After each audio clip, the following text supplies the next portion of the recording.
Then mother gives 4 symbols of the storm. The mother writes, the state in which the storm does not come in contact with a person is superior to a state where a person can bear it. Very beautiful. She's saying that if you have a state of consciousness where the storm cannot come into your presence, that state is superior as compared to being able to bear the storm.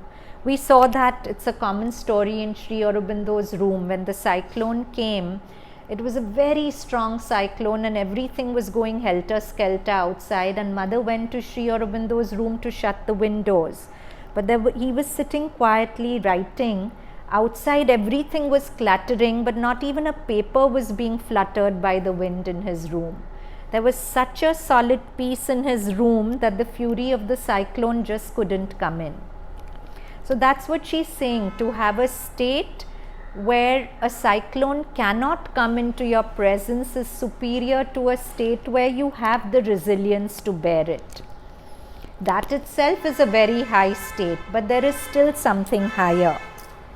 The first stage is when one is in the storm and one is subdued by the storm and is at its mercy, a victim like an ordinary person. This is the first one, where you're not conscious enough to do anything and the storm overwhelms you. The second one is in the storm but has control over oneself but not on the storm. One is calm and detached, but one is in the storm.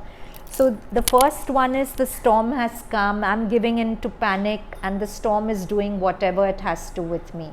The second stage is the storm has come, I am in consciousness resilient, but my body is being lashed by the storm in any old way.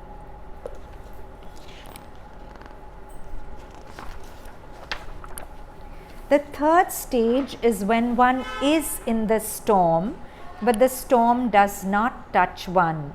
It passes and one remains outside, as if one has control over oneself and over the storm.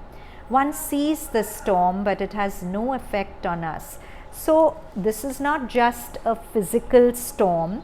Let's even take an emotional storm. In the first case, you're just overwhelmed. You can't do anything.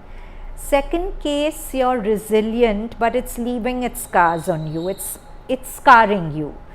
Third is the storm is there, but somehow you are not being affected by it. It's not even scarring you. It's there, but you're not suffering from scars. One is absolutely the master of the situation. But there is yet another stage which is much more superior. That is for later on, when one would have advanced greatly on the path. It is not necessary that I tell you now. It's the last stage. It will be for later on. But I think Mona Sarkar keeps pushing her. So she says, yes, come, I will tell you. The fourth stage is when one is united with the Supreme. And the Supreme commands you to enter the storm to do His work. You enter the storm on the order of the Supreme to save the people who are in danger of the storm. And you bring out those people out of the storm without their being hurt, and it has no effect on you. This is the divine state. This will be for much later, this stage. This is the fourth one. Do you understand? These are the 4 symbols of the storm. Clear?